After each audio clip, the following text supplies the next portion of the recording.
The 1960s were a different time for Black children, when discipline was sacred and respect was non-negotiable.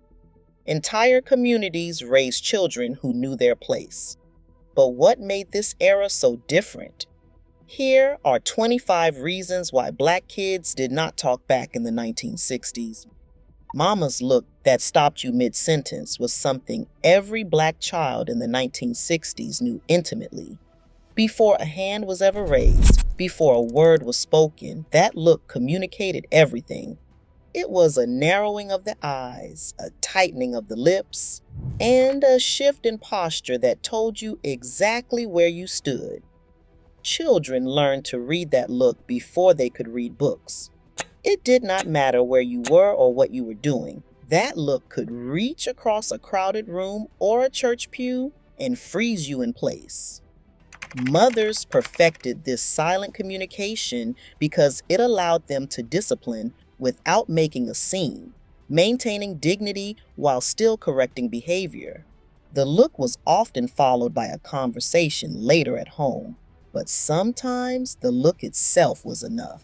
Kids knew that ignoring that warning would only make things worse. For Black children in the 1960s, Mama's look was the first line of defense in a system of discipline that kept them respectful and safe. Picking your own switch from the backyard tree was a ritual that Black children in the 1960s understood all too well. When you misbehaved badly enough, Mama or Grandma would send you outside to select the very branch that would be used to correct you. This was not random cruelty, it was a deliberate strategy. The walk to the tree gave you time to reflect on what you had done wrong and why you were in trouble. Choosing the switch made you an active participant in your own discipline. Kids learned quickly that picking something too thin meant it would sting worse, while picking something too thick meant you would be sent back for another try. The anticipation of what was coming was often more powerful than the actual punishment itself. That switch represented accountability and consequence, lessons that stayed with children long after the sting faded. For Black families in the 1960s, the switch was a tool of correction that taught children their actions had real results. Saying yes, ma'am, and no, sir, before you learned to read was fundamental for Black children growing up in the 1960s. These words were not optional politeness. They were requirements that signaled respect, home training, and the values your family held dear. Toddlers who could barely form sentences knew that certain responses were expected when speaking to adults. Parents drilled these phrases into their children because they understood that how you spoke to people determined how you would be treated in the world. A child who failed to use proper address in public reflected poorly on the entire family. Grandmothers would correct grandchildren immediately, sometimes with a firm hand on the shoulder or a pointed look that needed no words. These phrases opened doors and created opportunities while showing adults that you came from a home where respect was taught. For Black children in the 1960s, learning yes ma'am and no sir was as essential as learning to walk and talk.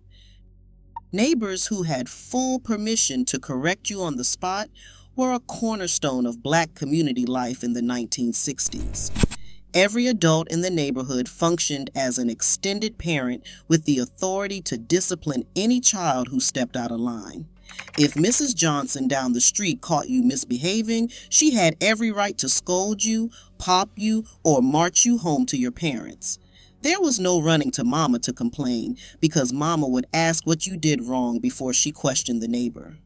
This network of community accountability meant children could never escape watchful eyes. Adults looked out for each other's children because they understood that raising good kids was a collective responsibility. The phrase "it takes a village" was not a cliche, it was daily reality. Kids knew that their behavior was being observed and reported constantly. For Black families in the 1960s, this community structure ensured that discipline extended far beyond the walls of any single home. Teachers who paddled students with parent approval were common in black schools during the 1960s. Education and discipline were inseparable, and parents gave teachers explicit permission to use corporal punishment when necessary. The paddle hanging in the principal's office was not decoration. It was a promise that misbehavior would have consequences. Parents trusted teachers as partners in raising their children, believing that correction in school reinforced what was taught at home. Students knew that getting paddled at school meant getting disciplined again when they arrived home. There was no sympathy because parents assumed the child must have deserved it. This partnership between home and school created consistency that children could not manipulate or escape. Respect for authority figures started at home and continued in the classroom without interruption. For black families in the 1960s, teachers had the same authority as parents when it came to shaping minds. Church mothers, who would pinch your arm during service, were guardians of order that every black child in the 1960s remembered. These women, usually older and deeply respected in the congregation, sat throughout the sanctuary ready to correct any child who got out of line. A whisper, a giggle, or a restless shuffle in the pew was enough to earn a quick pinch or a firm grip on the ear. They did not need permission from parents because the entire community understood their role. They kept children quiet during sermons and ensured that young people showed proper reverence in the house of God. Getting pinched by a church mother was embarrassing and painful, a combination that discouraged repeat offenses. Parents never questioned these corrections. They thanked the church mothers for helping raise their children right. For black families in the 1960s, church mothers were essential enforcers of discipline who taught children that respect extended everywhere. The "wait until your father gets home" warning carried weight that black children in the 1960s never forgot. When Mama said those words, the entire day turned into a countdown of dread and anticipation. Fathers represented the final authority in most households, and their discipline was typically more severe than what mothers administered. Children would spend hours imagining the moment Daddy walked through the door, replaying their misbehavior and worrying about the consequences. Some kids tried to be extra good, hoping Mama would forget to tell him what happened. Others simply accepted their fate and waited nervously for what was coming. The delay between the offense and the punishment made the discipline more powerful because it gave children time to truly contemplate their mistakes. Fathers who came home to handle discipline did so deliberately and seriously. For black families in the 1960s, this warning reinforced a hierarchy of respect. Grandmothers, whose word was absolute and final, held supreme authority in black families in the 1960s. When Grandma spoke, everyone listened without question, including her own adult children. Her life experience, her sacrifices, and her wisdom earned her a position that no one in the family dared challenge. Children understood early that Grandma's rules were non-negotiable, and her punishments were swift. She had raised their parents and would not tolerate disrespect from the next generation. Grandmothers often lived in the same home or nearby, providing constant oversight and correction. Their presence alone was enough to keep most children in line because disappointing Grandma felt worse than any physical punishment. She had stories of harder times that made current consequences seem mild. Grandmothers passed down traditions of respect that connected generations. For black families in the 1960s, Grandma was the anchor whose authority was never questioned. Getting in trouble twice for the same offense, once outside and once at home, was standard procedure for black children in the 1960s. If a neighbor, teacher, or any other adult corrected you in public, you could expect additional consequences when you got home. There was no grace period and no second chances. Parents believed that the community correction was deserved and that home discipline reinforced the lesson. This double consequence system meant children thought carefully before misbehaving anywhere. They knew that getting caught by anyone would multiply their punishment. Some children tried to hide what happened outside, but news traveled fast in tight-knit black neighborhoods. By the time kids got home, their parents usually already knew what had occurred. This system created a seamless web of accountability that followed children everywhere they went. For black families in the 1960s, the double punishment approach ensured that respect and obedience were consistent expectations no matter the setting. The fear of embarrassing your family in public was a powerful motivator for black children in the 1960s. Everything you did reflected on your parents, your grandparents, and your entire family name. Misbehavior in public was not just a personal failure, it was a disgrace that affected everyone who shared your blood. Parents made this connection explicit, reminding children constantly that their actions told the world what kind of home they came from. A child who acted up in the grocery store or talked back in church brought shame that parents took personally. This pressure created self-discipline because children understood that the stakes extended beyond themselves. They represented something larger, a legacy of hard work and respectability that their elders had fought to build.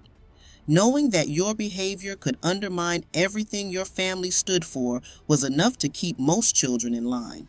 For black families in the 1960s, public behavior was a reflection of private values that no one could afford to compromise. Knowing your place at adult gatherings meant being seen and not heard for black children in the 1960s. When grown folks were talking, children knew to stay out of the way and keep their mouths shut. This was not cruelty or dismissal. It was training in respect and patience. Kids sat quietly on the edges of rooms, listening to conversations they were not invited to join. They learned by observing how adults interacted, how problems were discussed, and how decisions were made. Interrupting adult conversation was one of the fastest ways to earn correction. Children were expected to entertain themselves, play with cousins, or simply wait until they were spoken to. This boundary between adult and child spaces was clearly defined and strictly enforced. Kids who forgot their place were quickly reminded with a sharp word or a firm hand. For black families in the 1960s, teaching children to be seen and not heard prepared them for a world where knowing when to speak and when to listen could determine their success. The lecture that hurt more than any physical punishment was a discipline tool that black parents in the 1960s wielded with devastating effectiveness. After the immediate correction was over, the real work began. Parents would sit children down and explain exactly why their behavior was wrong, how it affected the family, and what it said about their character. These lectures could feel like they lasted for hours, with parents circling back to the same points repeatedly until the lesson sank in. The disappointment in their voices cut deeper than any switch or belt ever could. Children squirmed under the weight of words that made them truly understand the gravity of their actions. There was no escaping until the parent decided the conversation was finished. Kids often wished for physical punishment instead, because at least that was over quickly. For black families in the 1960s, the lecture was proof that discipline was about teaching values and building character rather than simply inflicting pain. Older siblings, responsible for keeping younger ones in line, created an additional layer of accountability in black households during the 1960s. When parents were at work or busy with other tasks, the oldest children were left in charge with full authority to discipline. This was not babysitting. It was training for future parenthood and leadership. Older siblings took their responsibilities seriously because they knew they would answer to mama if anything went wrong. younger children understood that their older brothers and sisters had real power and that disobedience would be reported immediately. This system taught responsibility to the older children while extending the reach of parental authority. Siblings who failed to maintain order faced consequences themselves for letting things get out of hand. The hierarchy was clear, and everyone knew their role within it. For Black families in the 1960s, this structure ensured that children were supervised and corrected, even when parents could not be present. The difference between discipline and abuse that every family understood was a line Black parents in the 1960s walked with careful intention. Discipline was corrective and purposeful, designed to teach lessons and shape character. It came from love and concern for a child's future. Parents explained why punishments were happening, and they connected those punishments to the specific behaviors that needed to change. Abuse, in contrast, was random, excessive, and driven by anger rather than instruction. The community could tell the difference and would intervene when they saw a child being mistreated rather than corrected. Neighbors who had no problem popping someone else's child would also report a parent who went too far. Children understood that their parents' strictness came from wanting the best for them, even when the discipline was painful. For Black families in the 1960s, this distinction mattered deeply because discipline was about building strong adults, while abuse only caused damage. Extended family members who stepped in when parents were working provided essential support that kept Black children in the 1960s constantly supervised. Aunts, uncles, cousins, and grandparents all played active roles in raising children whose parents worked long hours or multiple jobs. These relatives had the same authority as parents and did not hesitate to use it. A child sent to stay with an aunt knew that her rules applied fully and that any misbehavior would be handled immediately and reported later. This network of extended family created consistency and discipline across different households. Children could not play one relative against another because the adults communicated and presented a unified front. The village that raised Black children included blood relatives who took their responsibilities seriously and saw child rearing as a collective family duty. For Black families in the 1960s, extended family discipline ensured no child ever lacked guidance. The power of a parent's disappointment, more than their anger, was something Black children in the 1960s learned to fear more than any physical punishment. An angry parent might yell and discipline quickly, but a disappointed parent spoke quietly and made you feel the full weight of your failure. That look of hurt in their eyes, the heavy sighs, the way they shook their heads communicated more than words ever could. Children would do almost anything to avoid seeing their parents disappointed in them. This emotional accountability created internal motivation to behave well, rather than just an external fear of punishment. Kids who genuinely loved and respected their parents felt physical pain in their chests when they let them down. Parents knew this and used disappointment strategically to shape behavior in lasting ways. For Black families in the 1960s, disappointment was the discipline that reached the heart and stayed there long after switches and belts were forgotten. Mealtime rules that taught respect before anyone picked up a fork were sacred in Black households during the 1960s.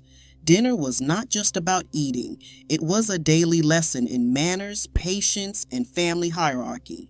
Children waited for adults to be seated and served before they could begin eating. Elbows stayed off the table, mouths stayed closed while chewing, and no one left until everyone was finished. Reaching across the table or starting to eat before grace was said would earn immediate correction. These rules applied whether the family was eating fried chicken on a weeknight or sitting down for Sunday dinner with extended relatives. Parents used meal times to reinforce lessons about self-control and consideration for others. Children who followed the rules earned the privilege of participating in family conversations. For Black families in the 1960s, the dinner table was a classroom where respect was practiced 3 times a day until it became second nature. The belt hanging on the back of the door served as a constant reminder that consequences were always within reach for Black children in the 1960s. That belt did not need to be used often because its presence alone communicated everything a child needed to know. Children understood exactly what that belt could do, and they adjusted their behavior accordingly. Some parents kept special belts reserved for discipline, worn smooth from years of use and recognized by every child in the house.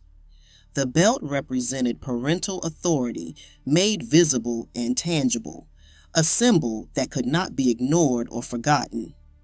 Just pointing toward the door where the belt hung was often enough to correct misbehavior mid-sentence. The anticipation and fear of the belt taught children to think before they acted and to consider consequences before they made choices. For Black families in the 1960s, that belt hanging on the door was a silent enforcer that shaped behavior without needing to be taken down. Respect was taught through daily repetition, not occasional lessons, in Black households during the 1960s. Parents did not wait for children to misbehave before teaching them how to act. Instead, they drilled proper behavior into their children every single day with constant reminders and consistent expectations. How to greet adults, how to answer questions, how to sit in church, how to behave at the table, and how to carry yourself in public were all taught through repetition until they became automatic. Children heard the same instructions so many times that the words became part of their thinking. This consistent approach meant that by the time children faced situations outside the home, they already knew exactly what was expected. There was no confusion about standards because those standards had been reinforced thousands of times. For Black families in the 1960s, daily repetition was the method that turned lessons into lifelong habits of respect. The family name carried weight, and you were never allowed to disgrace it. This was a principle Black children in the 1960s understood deeply. Your behavior did not just reflect on you, it reflected on your parents, your grandparents, and every ancestor who had worked to build the family's reputation. In tight-knit Black communities, family names meant something. People knew whose child you were and judged your family based on how you acted. A child who misbehaved brought shame to everyone who shared that name. Parents made this connection explicit, reminding children that generations of hard work and sacrifice could be undermined by one moment of foolishness. This weight of legacy created a sense of responsibility that extended far beyond individual consequences. Children understood they were carrying something precious that others had entrusted to them. For Black families in the 1960s, protecting the family name was not just about pride. It was about honoring those who came before. Eye contact with elders showed respect, not challenge, for Black children in the 1960s. Learning that distinction was essential. When an adult was speaking to you, especially during correction, you looked down or away to show submission and humility. Staring directly into an elder's eyes while being scolded was considered defiant and disrespectful, and likely to make your punishment worse. Children learn to modulate their gaze depending on the situation, looking up with attention when being taught, but looking down when being disciplined. This body language communicated acceptance of authority without words. Parents taught these rules explicitly, explaining that how you held yourself mattered as much as what you said. The wrong look at the wrong moment could turn a warning into a whipping. Children who rolled their eyes or glared at adults learned quickly that their faces could get them in trouble. For Black families in the 1960s, teaching proper eye contact was part of a larger lesson about navigating authority with wisdom. Public correction that taught humility without shame was an art that Black parents in the 1960s had mastered through generations of practice. When a child acted up in public, parents knew how to address the behavior immediately without creating a spectacle that would humiliate the child permanently. A firm grip on the arm, a quiet but stern word, or a look that promised consequences later were all tools used to correct without destroying a child's dignity. Parents understood that children needed to be corrected in the moment, but they also knew that public humiliation could cause lasting child damage. The goal was to teach the lesson while preserving the child's sense of self. This balance required skill and restraint that parents took seriously. Children learned that they would be held accountable everywhere, but they also learned that their parents would protect their dignity even while disciplining them. For Black families in the 1960s, public correction was about building character without breaking spirit. The love behind the strictness was something Black children in the 1960s only understood when they became parents themselves. As kids, they often resented the rules, the corrections, and the constant watchfulness that defined their upbringing. They wished for more freedom and fewer consequences. But years later, when they held their own children and faced the responsibility of raising them right, everything their parents had done suddenly made sense. The strictness was never about control for its own sake. It was about preparing children for a world that would not be gentle with them. Parents who seemed harsh were actually terrified of what might happen if their children were not ready. Every rule, every lecture, every switch from the backyard tree came from a place of desperate love. For Black adults who grew up in the 1960s, becoming parents themselves was the moment they finally understood what their mothers and fathers had been doing all along. Grandmothers raised in slavery's shadow knew that discipline meant survival in ways their grandchildren could not fully comprehend. These women had been born to parents who remembered bondage firsthand, and they carried that knowledge in their bones. They understood that a Black child who did not learn respect, obedience, and self-control faced dangers that went far beyond a whipping at home. The world outside was hostile, and a child who talked back to the wrong person or acted out in the wrong place might not come home at all. These grandmothers disciplined fiercely because they loved fiercely, and their love was shaped by terror they never fully explained to their grandchildren. Their strictness carried the weight of generations who had learned that survival required absolute mastery of behavior. For Black families in the 1960s, grandmother's discipline was a living inheritance from ancestors who knew that freedom meant nothing if you did not live long enough to enjoy it. A generation that understood respect was not optional because their lives depended on it, raised children with an intensity that today's world struggles to comprehend.